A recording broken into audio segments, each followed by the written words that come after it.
orang yang sangat keras kepala gitu, kasar, terus kemudian juga senang ribut gitu kan, dengan alasan atau katakanlah dengan alasan ingin menegakkan kebenaran dan lain sebagainya. Maka kalau misalnya hal itu sudah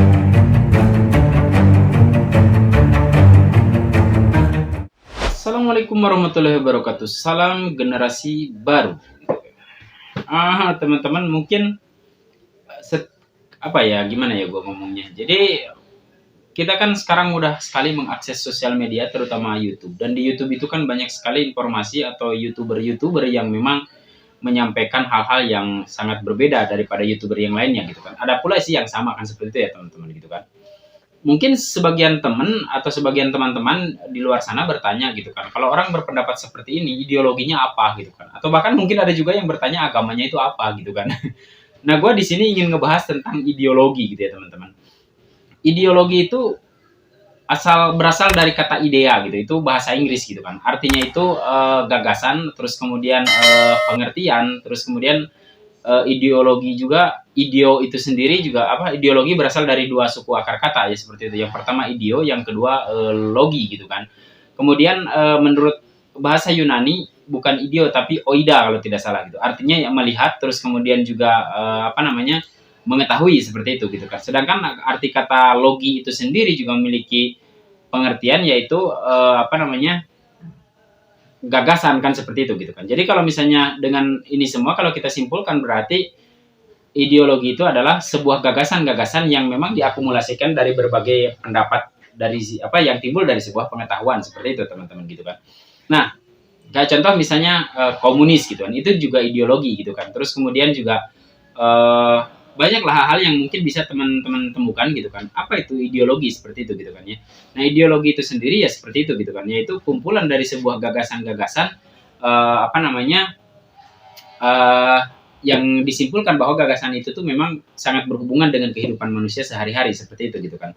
Lalu apakah agama juga bisa dibilang ideologi? Karena itu juga sangat berhubungan dengan kehidupan masyarakat atau manusia sehari-hari. Nggak bisa dibilang begitu gitu. Kenapa? Gue sendiri mencoba membedakan antara agama dengan ideologi itu begini. Kalau ideologi itu adalah sekumpulan pemikiran atau gagasan dari berbagai manusia gitu kan, atau misalnya dari para orang-orang yang memang pintar seperti itu gitu kan, seperti mungkin dari para filsafat, terus kemudian juga daripada seorang orang yang pujangga atau apa segala macam lah. Intinya gini lah, sebuah ideologi itu adalah sebuah pemikiran manusia gitu kan, yang dihasilkan dari sebuah temuan-temuan yang memang dia temukan di dalam kehidupannya seperti itu gitu kan, atau suatu pemikiran yang dia temukan yang disebabkan oleh keadaan masyarakat tertentu seperti itu gitu ya teman-teman. Nah, sedangkan agama itu sendiri kan sebenarnya suatu kebenaran yang bukan sekedar gagasan gitu kan, suatu kebenaran yang sudah memang seperti itu adanya dari Yang Maha Kuasa untuk digenggam oleh manusia agar manusia itu bisa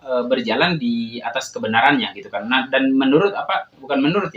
dan bagi orang yang beragama tentu saja hal itu kan memang seperti itu tuh. Kenapa Tuhan menciptakan agama? Ya tentu saja kan untuk kebaikan manusia itu sendiri gitu kan. Seperti itu, bukan untuk Tuhannya gitu kan. Seperti ada beberapa video yang pernah gue lihat gitu kan di di suatu acara, katanya kalau seandainya ini pertanyaan ini dari seorang pemuda kepada Mbah Nun ya kalau tidak salah, dia mengatakan kalau seandainya Tuhan itu tidak menciptakan, maka apakah dia akan dikatakan sebagai seorang pencipta gitu kan. Ya kalau Tuhan tidak menciptakan apa-apa, ya jawaban Mbah kan pada saat itu siapa yang mau mengatakan dia sebagai seorang pencipta gitu kan. Kalau nggak ada ciptanya, ya siapa yang mau mengakui dia sebagai seorang pencipta gitu kan. Sama halnya kayak seseorang tidak memiliki anak buah, maka siapa yang akan mengatakan dia sebagai seorang pimpinan atau bos kan, seperti itu gitu ya teman-teman. Jadi pertanyaan semacam itu tuh pertanyaannya aja udah ngaco kalau menurut gue pribadi gitu kan.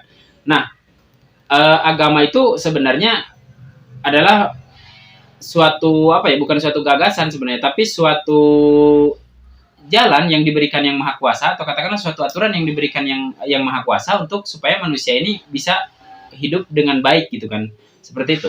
Nah, sedangkan ideologi sendiri juga sebenarnya secara esensial mungkin bisa sama gitu kan. Mereka menggagas itu semua juga tujuannya untuk hal semacam itu gitu kan. Dari akumulasi pengetahuan yang memang sudah mereka pikirkan matang-matang, sehingga mereka mengeluarkan gagasan itu untuk supaya masyarakat itu bisa menganut kepada pemikirannya itu dan bisa hidup damai sesuai ekspektasi yang sudah dia pikirkan gitu dari gagasan yang telah dia bangun, seperti itu ya teman-teman gitu.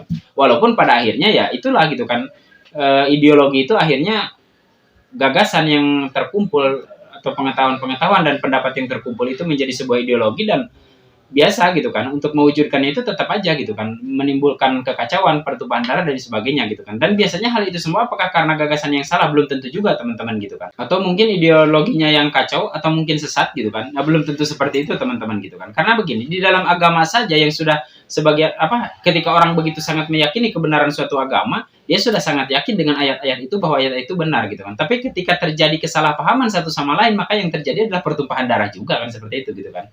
Bukan artinya gue di sini membandingkan antara agama dengan ideologi, bukan gitu ya teman-teman. Tapi segala sesuatu memang kalau sudah timbul kepada pikiran manusia gitu kan, kalau sudah sampai di muka bumi gitu kan, ya seperti itu gitu jadinya gitu. Jadi perbedaan pendapat dan kemudian menjadi pertengkaran, menjadi perselisihan kan, seperti itu. Sebenarnya bukan salah pada agamanya kan, tetapi salah kepada manusia yang menjalankan agamanya itu sendiri, seperti itu gitu. Salah paham mungkin awalnya seperti itu gitu. Sama di dalam ideologi pun demikian gitu. Tetapi gue tegaskan sekali lagi bahwa ideologi itu adalah hasil pemikiran manusia dari setiap pengalaman yang dialaminya. Sedangkan agama itu turun dari Tuhan gitu kan.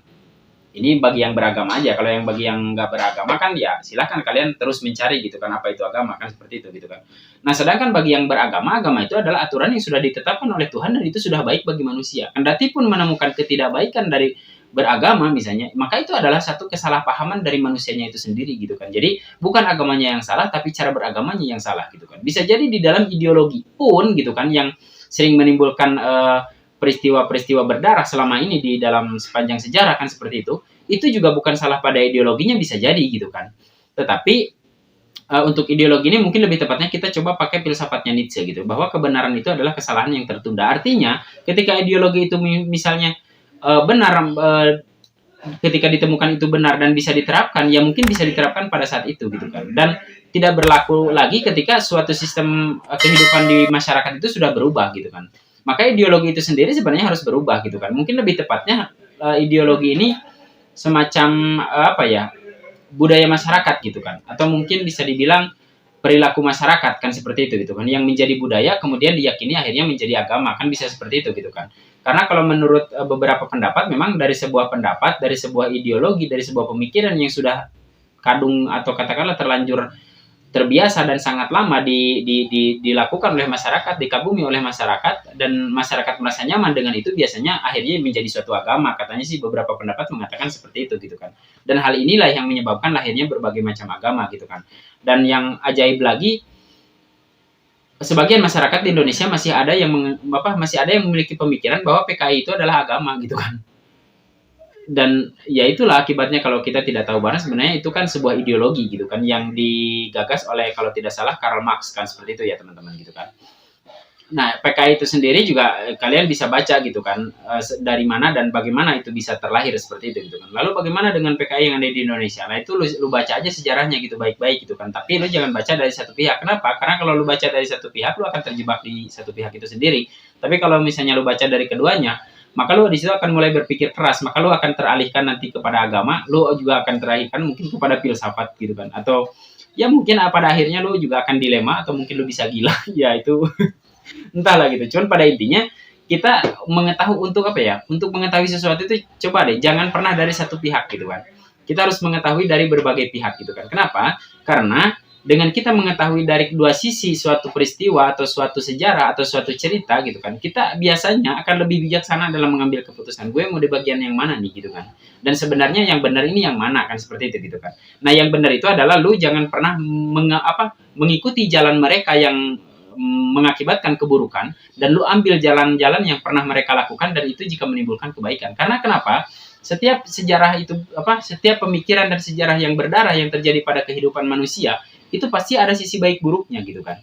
Bahkan seperti yang gue bilang tadi, ketika manusia menganut suatu agama sekalipun gitu kan, untuk menegakkan suatu agama itu juga tetap menimbulkan suatu peristiwa-peristiwa yang sebenarnya bisa dibilang mengerikan gitu kan.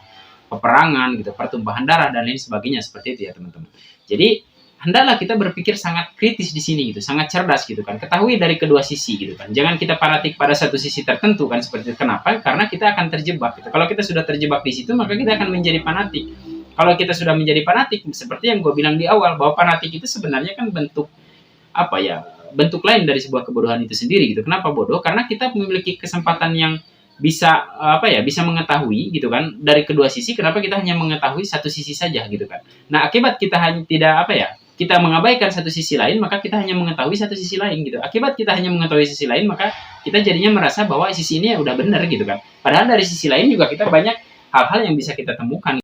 Contoh misalnya kita membaca suatu peristiwa dari sebuah sejarah peperangan misal gitu kan. Peperangan ini disebabkan misalnya antar agama gitu kan.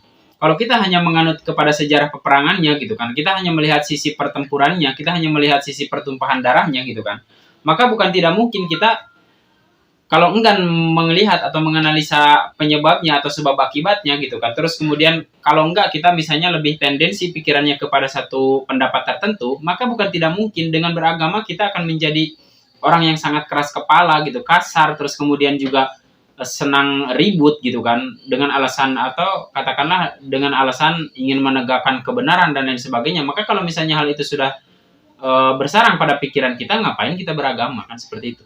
Nah, jadi orang yang berpikiran orang yang tidak memanfaatkan kesempatan untuk mengetahui kebenaran dari berbagai sisi itu, seperti itu yang akan terjadi gitu kan. Akhirnya ya dia jadi tidak beragama gitu. Ataupun orang yang beragama juga kalau dia hanya melihat satu sisi saja gitu tanpa melihat sisi yang lainnya gitu kan, maka dia tidak akan mengetahui cukup baik agama itu gitu kan. Maka dari itu menurut gue pribadi, melihat segala sesuatu itu harus kompleks gitu kan, jangan dari satu sisi gitu kan. Nah, di dalam agama maupun ideologi, kembali lagi kepada ideologi dan agama itu sendiri, gue bukan membandingkan gitu kan, tetapi kalau gue pikir-pikir memang memiliki esensi yang hampir sama sebenarnya gitu kan. Dan ideologi itu sendiri juga lahir dari pikiran manusia, yang pikiran manusia itu sendiri juga diciptakan oleh Yang Maha Kuasa, dan itu ada, dan pikiran manusia juga adalah ayat gitu kan. Kalau sebagai orang beriman kita harus yakin bahwa pikiran manusia itu adalah ayat gitu kan, atau tanda gitu kan, bahwa ada yang menciptakannya. Kita sebagai orang beragama ya kita yakin yang menciptakannya ya Tuhan kan, seperti itu gitu kan. Mungkin sebagai orang muslim ya Allah kan, seperti itu gitu kan. Nah, jadi ideologi sendiri itu adalah hasil atau gagasan-gagasan yang lahir dari pikiran-pikiran manusia berdasarkan apa-apa yang dia lihat, apa-apa yang dia ketahui. Sedangkan agama itu sendiri adalah suatu aturan yang terhubung dengan berbagai aktivitas dan kehidupan manusia untuk supaya manusia ini bisa menjalani kehidupan dengan baik di dalam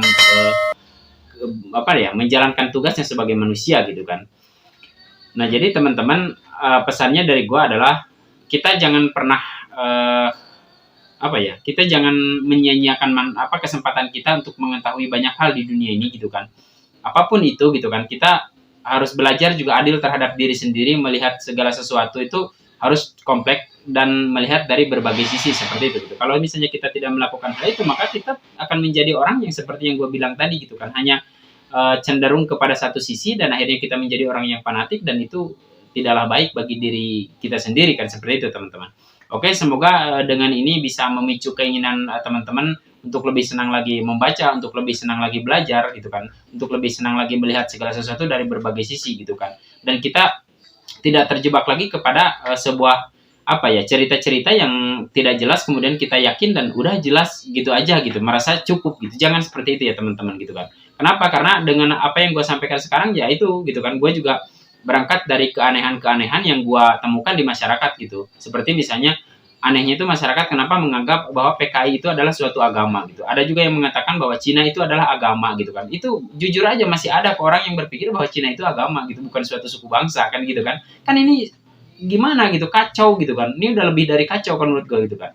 Cina itu kan suatu negara gitu kan. Di situ juga mungkin ada ras kan, seperti itu gitu kan, dan lain sebagainya seperti itu. Tapi bukan agama kan, seperti itu gitu kan. Terus kemudian PKI juga komunis ya, bukan PKI. Komunis juga itu juga ideologi, bukan agama kan, seperti itu gitu kan. Dan itu satu pemikiran yang sebenarnya awalnya cukup baik dan masuk akal kan, seperti itu gitu kan. Sebagai manusia ya kita harus satu sama lain gitu kan.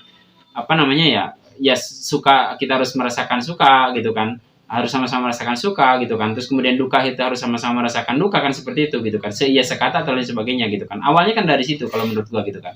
Tapi ya kalau misalnya pada implementasinya berbeda lah, itu tadi gitu kan, gue bilang bahwa kembali kepada yang menjalankannya. Sama halnya gitu kan, agama yang kita yakini ini sudah 100% benar gitu menurut kita yang meyakininya gitu. Tapi kenapa pada implementasinya kok berbeda kan, seperti itu gitu kan.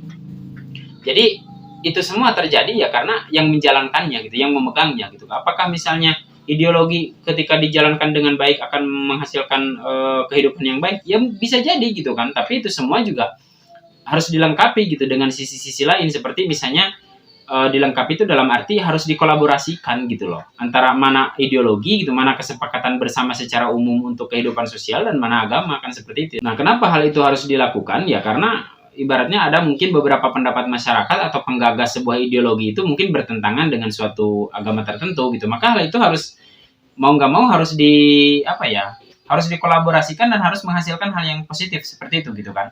Dan masing-masing kita menjalankan agama kita masing-masing juga di atas di atas suatu negara, ibaratnya di atas suatu pemikiran yang memang itu bisa membangun. Dan sebenarnya kalau menurut gua banyak ideologi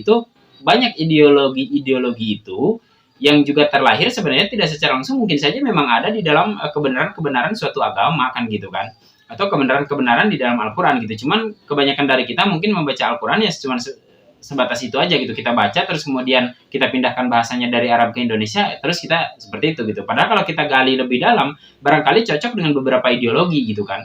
Dari beberapa ideologi pun bukan secara keseluruhan, tapi sebagian gitu kan, dari berbagai gagasan yang ada di dalam suatu ideologi itu sendiri, pasti ada beberapa hal yang mungkin bisa cocok kan, seperti itu gitu kan. Jadi penting banget kita untuk mengetahui dan melihat segala sesuatu itu dari berbagai sisi, itu seperti itu gitu ya teman-teman.